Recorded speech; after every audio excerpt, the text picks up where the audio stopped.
5,000 years ago, a civilization began writing its memory into stone, ritual, and belief. It rose along restless rivers, shaped by floods, faith, and the search for order. Empires would rise and fall. Dynasties would claim the mandate of heaven, then lose it. Philosophers would redefine power. Inventors would change the world. Conquerors would arrive from beyond the horizon. Yet through collapse, conquest, and rebirth, something endured. Not a throne, not a ruler, a civilization. This is the complete saga of ancient China. Before history was written, before emperors ruled, before walls rose and cities formed, there was only land, water, and memory. In the vast plains of what we now call China, human communities began shaping one of the longest continuous civilizations the world has ever known. This is not the story of a single dynasty or ruler. It is the story of time itself, unfolding slowly along the bends of a river. Chinese civilization begins where the Yellow River flows. Violent and unpredictable, it flooded fields and destroyed villages, yet it also left behind fertile soil that made life possible. Early people learned that survival depended on cooperation. They farmed millet, domesticated animals, and shaped tools from stone and bone. From necessity came order, and from order came culture. Long before archaeology, memory filled the silence of the past. The earliest Chinese understood their origins through legendary rulers known as the 3 sovereigns and 5 emperors. These figures were remembered not as conquerors, but as teachers who brought farming, medicine, governance, and moral order to humanity. Whether they lived as described mattered less than what they symbolized. Leadership was believed to be a sacred responsibility tied to virtue, not force. Among these legends stands Yu the Great, the hero who tamed the floods.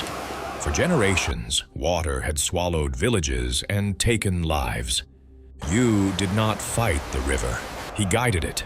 He carved channels, redirected streams, and labored alongside the people for years. When the floods finally receded, Yu was chosen to rule, not because of bloodline, but because of merit. Tradition says that with Yu, the Xia dynasty was born, marking the beginning of dynastic rule in China. The Xia dynasty left no written records. Its existence survives through legend and archaeology. Excavations reveal early bronze tools, organized settlements, and signs of hereditary leadership. Scholars still debate the exact nature of the Xia, but its meaning endured. The Chinese believed their civilization began with moral leadership and collective effort, not conquest alone. Around the 2nd millennium BCE, power shifted to the Shang dynasty. Unlike their predecessors, the Shang speak directly to us across time. Their voices survive etched into bone and bronze. Shang kings ruled as both political leaders and spiritual mediators, standing between the human world and the realm of ancestors and gods. The Shang world was filled with ritual and belief. Every major decision, from war to harvest, was first asked of the spirits. Oracle bones were heated until they cracked, and diviners interpreted the patterns as answers from beyond. These questions and answers were carved into the bone, creating the earliest known form of Chinese writing. With this, memory became permanent, and history truly began. Bronze transformed Shang society. Massive ritual vessels, weapons, and tools revealed advanced technology and strict social hierarchy. Kings ruled from fortified cities, supported by nobles, warriors, and skilled artisans. Farmers sustained the population, while prisoners taken in war were often used in ritual sacrifices meant to honor ancestors and secure divine favor. Yet even the Shang were not eternal. Over time, their rule grew heavy, their rituals excessive, and their authority questioned. Beyond their borders, a new power was rising, one that would challenge the idea that kings ruled simply because of lineage. From this challenge would emerge a principle that shaped Chinese history for thousands of years. The belief that heaven grants power and heaven can take it away. As the Shang dynasty weakened, pressure grew from the west. There, along the fertile Wei River Valley, new people were rising. They were known as the Zhou. At first, they lived on the edges of Shang territory, learning its rituals, studying its bronze work, and watching its kings rule through fear and sacrifice. When the Shang king's authority faltered, the Zhou moved. Around the 11th century BCE, the Zhou defeated the Shang in battle.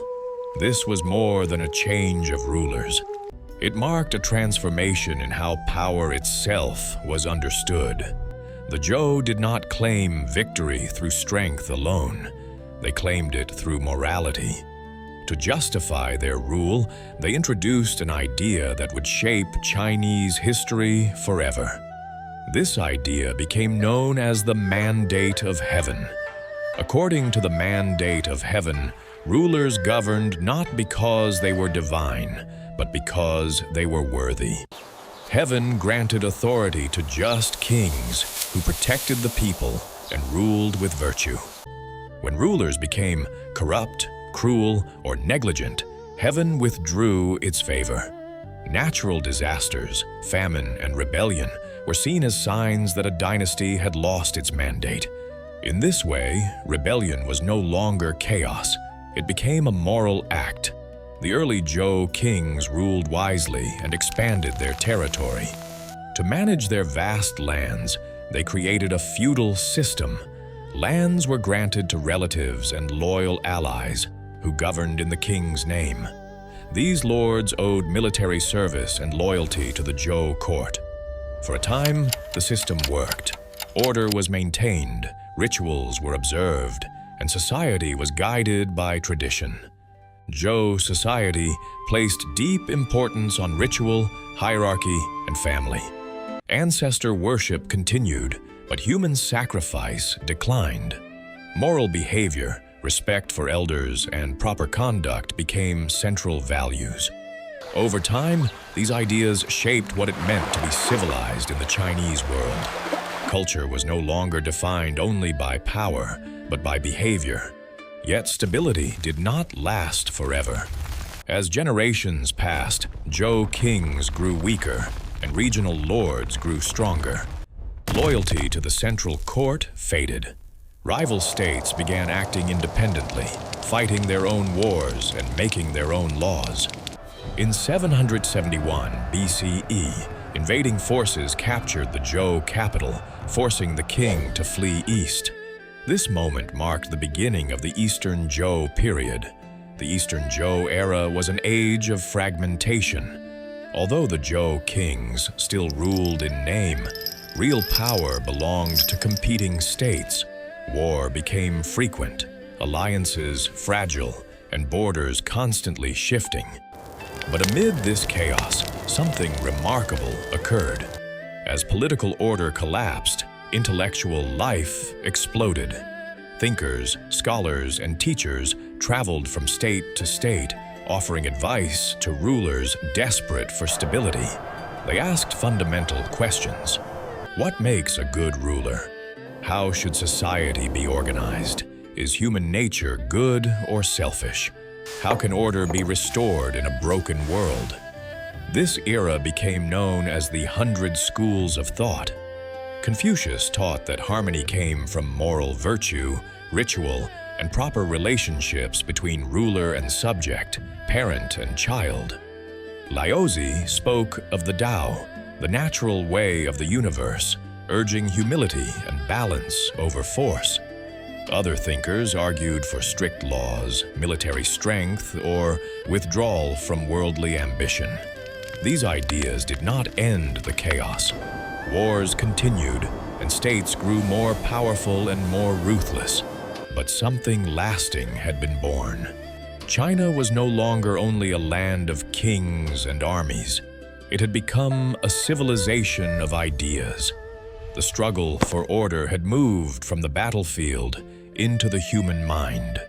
From this rising tension, from endless war and competing philosophies, the Chinese world moved toward a breaking point.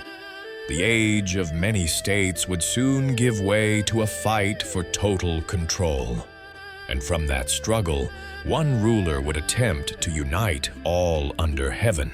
By the 5th century BCE, the Zhou world had fractured beyond repair. What remained was not peace, but constant war.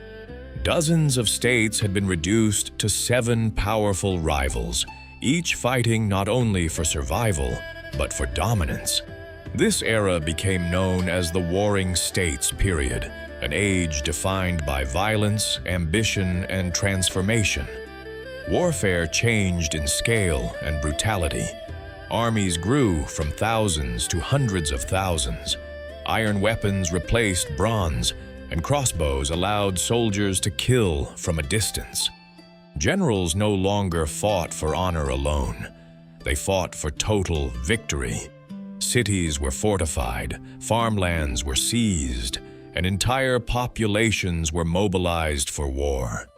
The old aristocratic order began to collapse under the weight of constant conflict. To survive, states reformed themselves. Power shifted away from noble families and toward centralized governments. Kings relied on merit rather than birth, promoting officials who could administer land, collect taxes, and command troops effectively.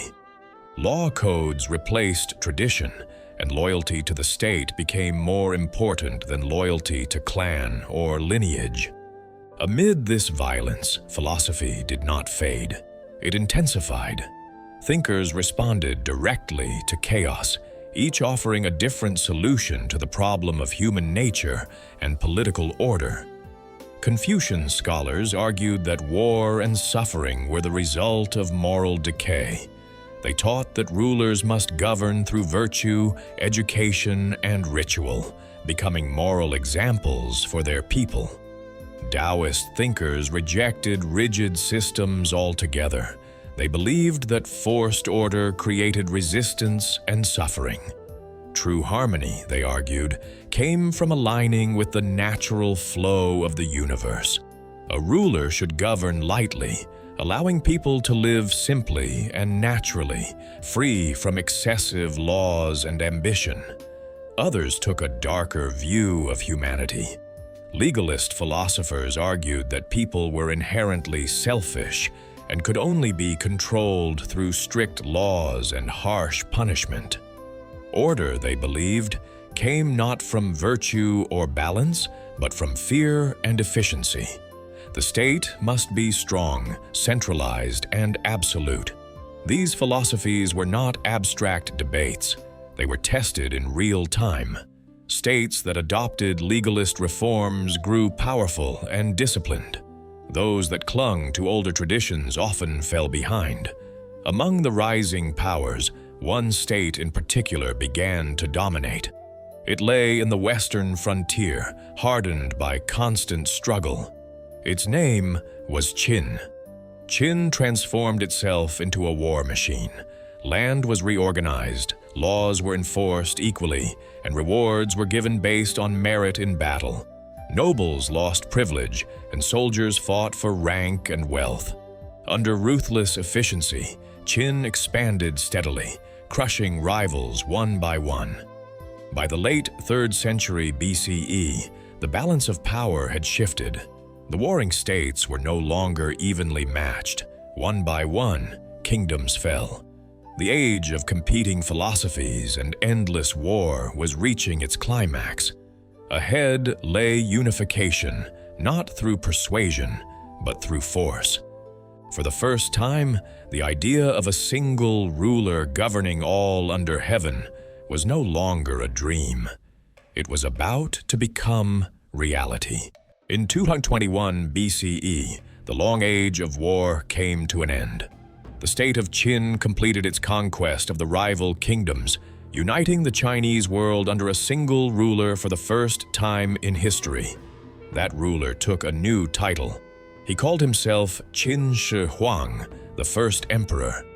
Qin Shi Huang did not see himself as a king among kings. He saw himself as the beginning of something eternal. To prevent the chaos of the past from ever returning, he dismantled the old feudal system entirely. Noble titles were stripped of power, hereditary rule was abolished, and the empire was divided into commanderies governed by appointed officials loyal only to the throne. Legalist philosophy guided the new empire. Laws were strict, punishments severe, and obedience absolute. The emperor believed order could only survive through control. Weights, measures, currency, and even the written script were standardized across the empire. For the first time, people separated by vast distances could communicate, trade, and be governed under a single system. Massive construction projects reshaped the land. Roads and canals bound the empire together, allowing armies and goods to move with speed. Defensive walls built by former states were connected and expanded, forming the early foundations of what would later become the Great Wall. These projects demanded enormous labor, drawn from peasants, prisoners, and conscripts. Fear followed the emperor's authority. Books that challenged legalist ideology were destroyed, and scholars who resisted were silenced. Knowledge was controlled, history rewritten, and dissent crushed. Qin Shi Huang sought to erase the past as completely as he unified the present. Yet beneath the Iron Order lay deep anxiety. The emperor feared death above all else. He searched endlessly for immortality, sending expeditions to distant seas in search of elixirs that could preserve his life. His tomb, guarded by thousands of life-sized terracotta soldiers, was constructed to protect him in the afterlife, just as armies had protected him in life. The Qin Empire achieved in years what others had failed to do for centuries. It unified laws, language, and land. But it did so at tremendous human cost. Heavy taxation, forced labor, and brutal punishment bred resentment across the empire. When Qin Shi Huang died in 210 BCE, the system he built collapsed with stunning speed. Rebellions erupted almost immediately. Within 4 years, the Qin dynasty was destroyed. The empire it forged survived, but its rulers did not. From the ashes of tyranny and rebellion, a new dynasty would rise. One that sought to balance power with mercy and order with humanity. The foundation of imperial China had been laid. Now it would be tested. Out of the chaos that followed the fall of Qin, a new leader emerged. His name was Liu Bang, a man of humble origins who had once served as a minor official. Unlike the first emperor, Liu Bang ruled through approachability rather than fear. In 202 BCE, he founded the Han Dynasty, beginning one of the most influential eras in Chinese history. The early Han rulers learned from the mistakes of Qin. They preserved the unified empire but softened its harshness. Laws were relaxed, taxes reduced, and forced labor limited. Legalist systems remained at the core of governance, but they were tempered with Confucian ideals that emphasized morality, balance, and humane rule. Stability returned, and the people recovered. Under Emperor Wu of Han, the dynasty reached its greatest strength. The state expanded aggressively, pushing its borders deep into Central Asia, Korea, and southern China. Military campaigns secured trade routes that would later be known as the Silk Road, connecting China to distant civilizations across deserts and mountains. Silk, jade, and ideas flowed outward, while new knowledge flowed in. Confucianism became the ideological foundation of the state. Education was elevated, and scholars were trained to serve as officials through knowledge rather than birth. The imperial examination system began to take shape, creating a bureaucratic class that would govern China for centuries. Governance became an intellectual pursuit as much as a political one. Technological and cultural advances flourished. Paper was invented, transforming record-keeping and learning. Iron tools improved agriculture, increasing food production and population growth. History itself was preserved through scholars like Sima Qian, whose records shaped how China understood its own past.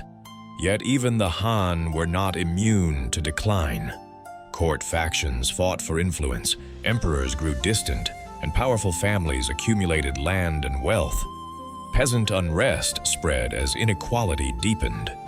By the 2nd century CE, rebellion shook the empire, and central authority weakened beyond repair. In 220 CE, the Han Dynasty fell, ending an era that defined what it meant to be Chinese. Its institutions, philosophy, and cultural identity endured long after its collapse. But once again, unity gave way to division, and the land entered another long age of uncertainty.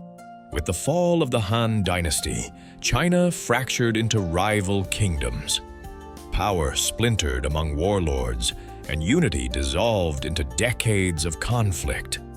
This era became known as the Age of Division, a long period where dynasties rose and fell quickly, and no single authority could hold the land together for long.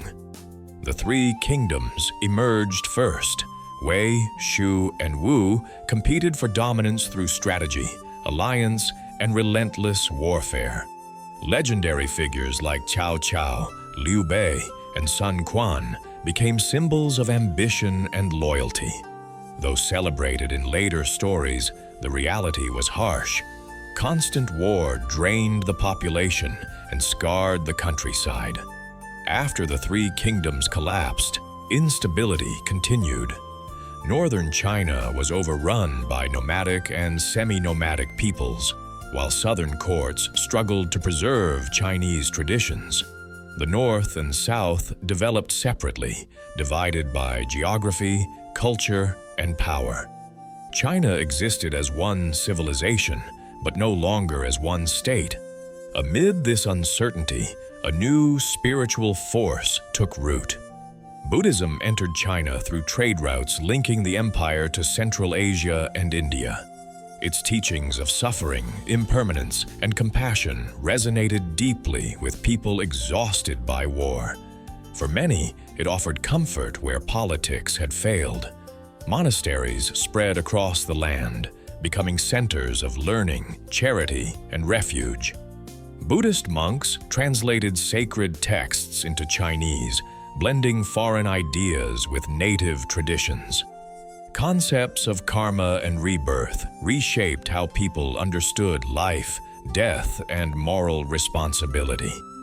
Art and architecture transformed under Buddhist influence. Cave temples were carved into cliffs, filled with towering statues and painted walls.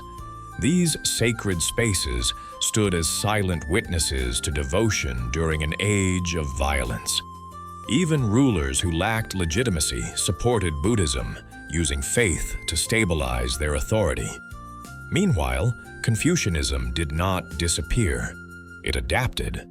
Scholars continued to preserve classical learning, while Taoism offered philosophical escape from chaos. Together, these traditions formed a spiritual balance that sustained Chinese culture despite political collapse. Though fragmented, this era laid hidden foundations. New ethnic groups integrated into Chinese society. Administrative systems evolved. Buddhism became inseparable from Chinese identity. When unity finally returned, it would rise from a civilization that had endured, transformed, and quietly prepared for renewal. After nearly 4 centuries of division, unity returned to China through force and ambition. The Sui dynasty rose swiftly, determined to bind the fractured land into a single empire once more. Though its reign was brief, its impact reshaped China's future. Emperor Wen of Sui established control through military conquest and administrative reform. He reduced taxes, restored order, and centralized authority. For the first time in generations, China was governed as one state, from the northern plains to the southern rivers. The Sui rulers understood that unity required more than armies. Massive infrastructure projects were launched to connect the empire physically and economically. The greatest of these was the Grand Canal, a monumental waterway linking the Yellow River and the Yangtze River. It allowed grain, soldiers, and ideas to move across vast distances, strengthening imperial control. Legal and bureaucratic systems were standardized, provinces were reorganized, laws unified, and civil administration reinforced. The foundations of a professional governing class were strengthened, preparing the empire for long-term stability. But ambition soon turned destructive. Emperor Yang, Wen's successor, pursued glory through relentless construction and costly military campaigns. Forced labor exhausted the population. Failed invasions of Korea drained resources and shattered morale. Revolts erupted across the countryside. The Sui dynasty collapsed almost as quickly as it had risen. By 618 CE, rebellion ended imperial rule, and the dynasty fell into history. Yet its achievements endured. The canals remained. The centralized state survived. The path toward a golden age had been cleared. From the ashes of Sui ambition, a stronger and more refined empire would rise. China stood on the edge of one of its most brilliant eras. From the ruins of the Sui emerged a dynasty that would define the height of Chinese civilization.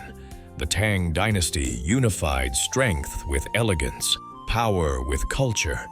It ruled an empire confident in its identity and open to the world beyond its borders. Tang rulers stabilized the state through strong governance and military control. The capital city of Chang'an became the largest and most cosmopolitan city on earth. Merchants, scholars, diplomats, and travelers arrived from Central Asia, Persia, India, and beyond. Languages mixed in its streets, and ideas flowed freely. The empire expanded outward through disciplined armies and strategic alliances. Tang influence stretched deep into Central Asia, securing trade routes that connected China to the Islamic world and the Mediterranean. The Silk Road thrived, carrying not only goods but religion, art, and science. Culture reached extraordinary heights. Poetry became the voice of the age. Writers like Li Bai and Du Fu captured beauty, sorrow, and political reflection in verses still recited today. Painting, music, and fashion flourished under imperial patronage, shaping aesthetics for centuries. Religion coexisted in rare balance. Buddhism reached its peak, supported by the state and embraced by the people. Taoism and Confucianism thrived alongside it, creating a society that valued harmony between belief systems rather than dominance by one. Women held greater influence than in most eras before or after. Empress Wu Zetian rose to supreme power, ruling as China's only female emperor. Her reign challenged tradition and proved that authority could be reshaped even within rigid systems. Yet prosperity bred vulnerability.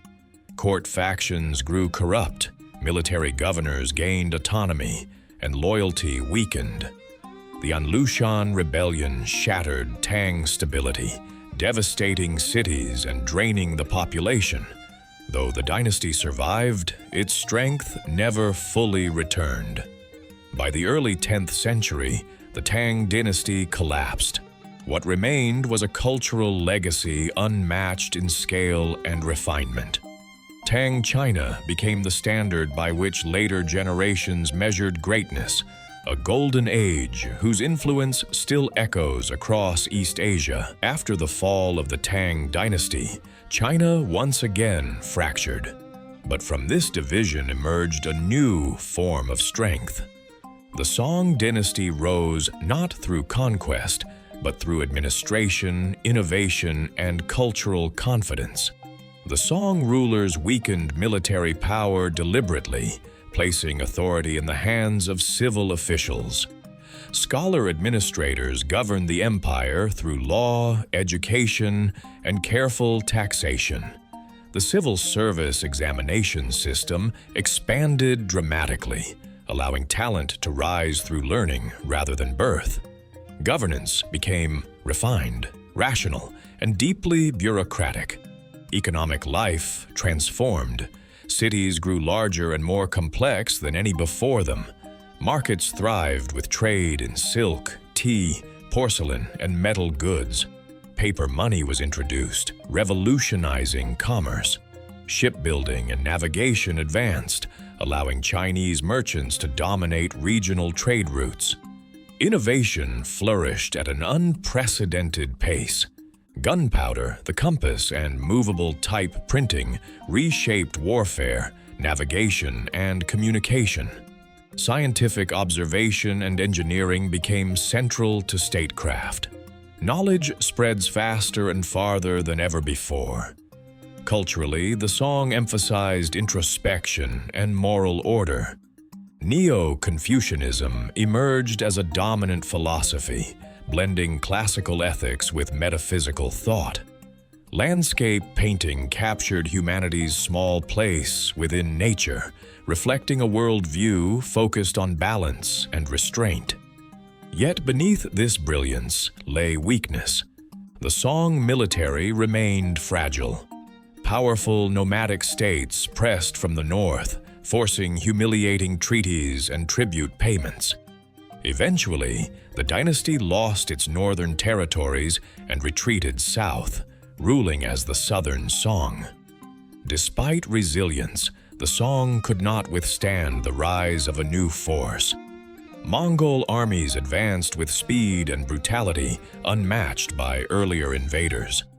In 1279, the Song dynasty fell, not from internal collapse, but from overwhelming external conquest. The Song left behind a legacy of intellect and innovation.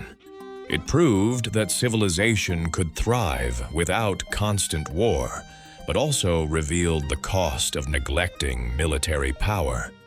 China stood on the brink of a radically different era. From the northern steppes came a force unlike any China had faced before. The Mongols moved with speed, discipline, and relentless coordination. Under Genghis Khan and his successors, they forged the largest land empire in human history. China stood directly in their path. After decades of war, the Mongols completed their conquest. Kublai Khan, grandson of Genghis, proclaimed the Yuan dynasty in 1271. For the first time, all of China was ruled by a foreign power.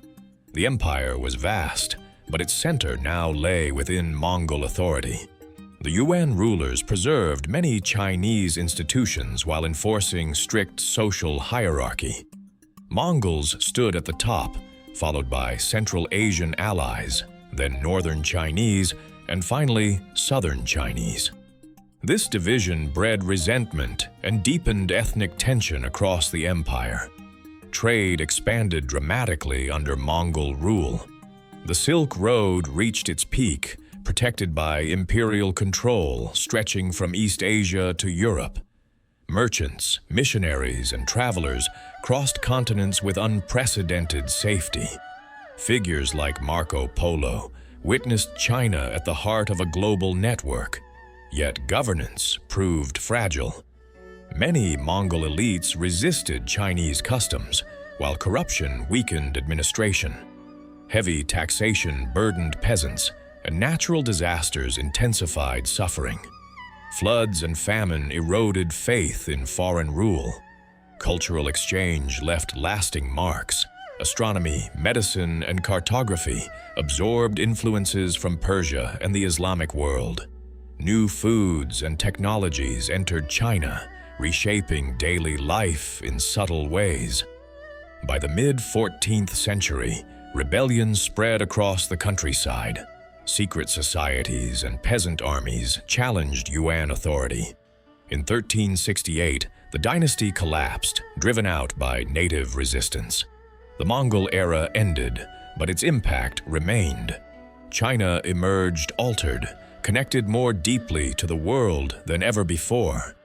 Now, a native dynasty would rise to reclaim control and redefine order.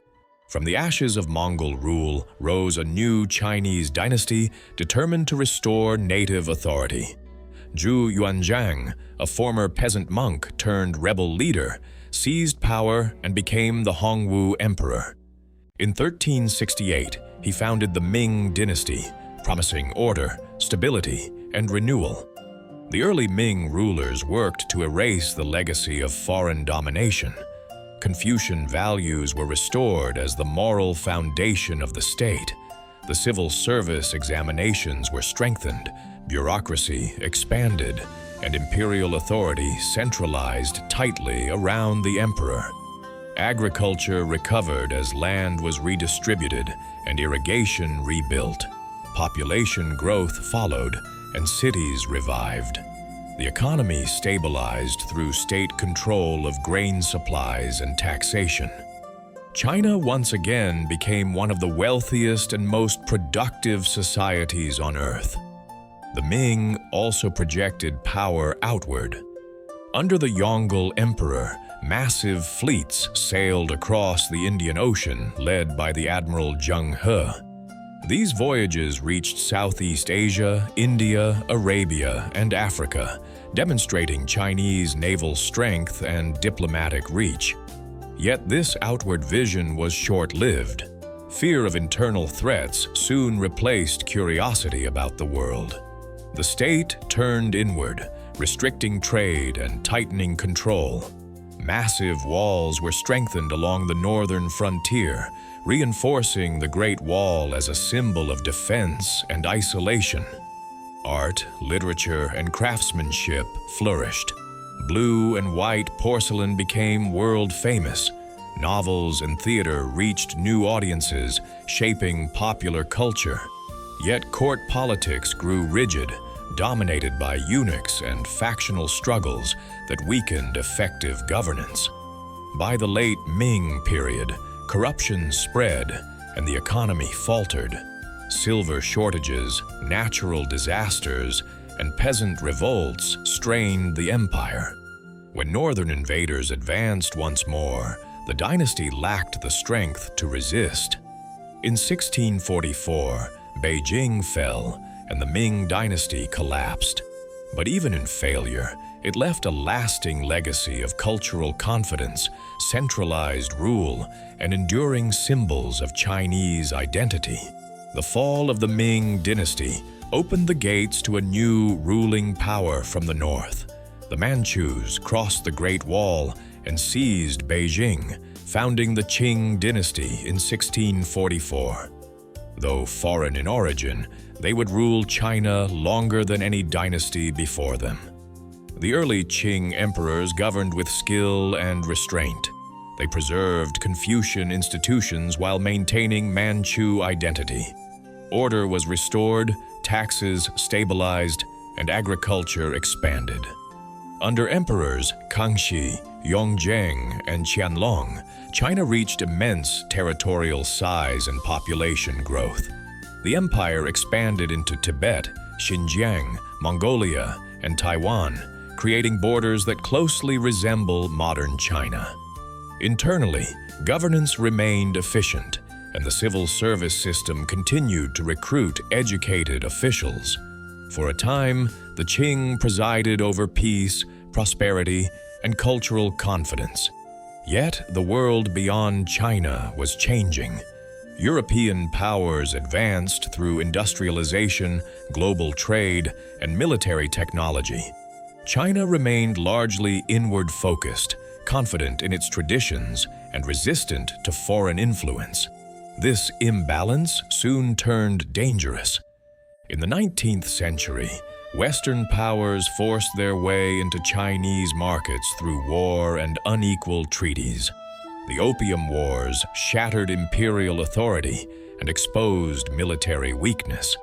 Ports were seized, sovereignty compromised, and humiliation spread across the empire. Internal crises followed. Massive rebellions erupted, including the Taiping Rebellion, one of the deadliest conflicts in human history. Millions perished as the Qing struggled to maintain control. Reform efforts came too late, blocked by corruption and fear of change. As pressure mounted, revolutionary ideas gained strength. Intellectuals questioned imperial rule, tradition, and the mandate of heaven itself. In 1911, rebellion erupted once more. The Qing dynasty collapsed, ending over 2,000 years of imperial rule. China entered the modern age, fragmented, wounded, yet alive. The dynastic cycle had finally broken.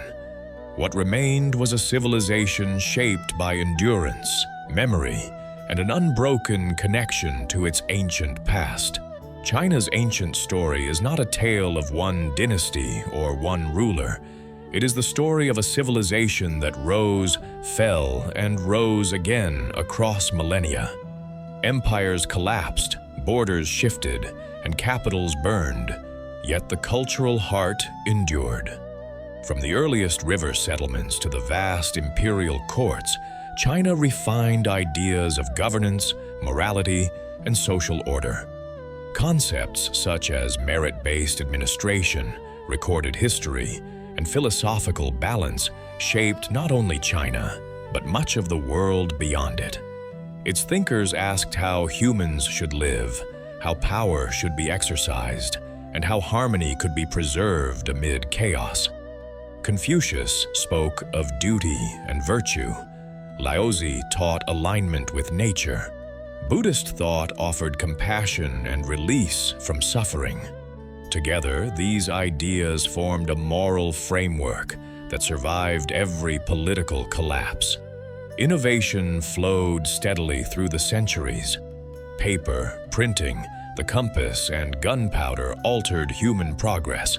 Roads, canals, and cities connected people across vast distances. Art and literature captured both grandeur and fragility, preserving the voices of ordinary lives and extraordinary moments. Foreign rulers came and went, yet they were absorbed into the civilization they sought to command. Conquest changed faces of power, but not the deeper rhythms of Chinese life. Language, ritual, family, and memory endured. The end of the empire did not mark the end of China's story. It marked a transformation. The ancient world gave way to modern struggle, reform, and reinvention. But beneath every change remained a continuous thread stretching back thousands of years. To understand ancient China is to understand persistence, a civilization shaped by resilience, adaptation, and the belief that order can rise again from disorder. Its past is not a distant history. It is a living foundation that continues to shape the present.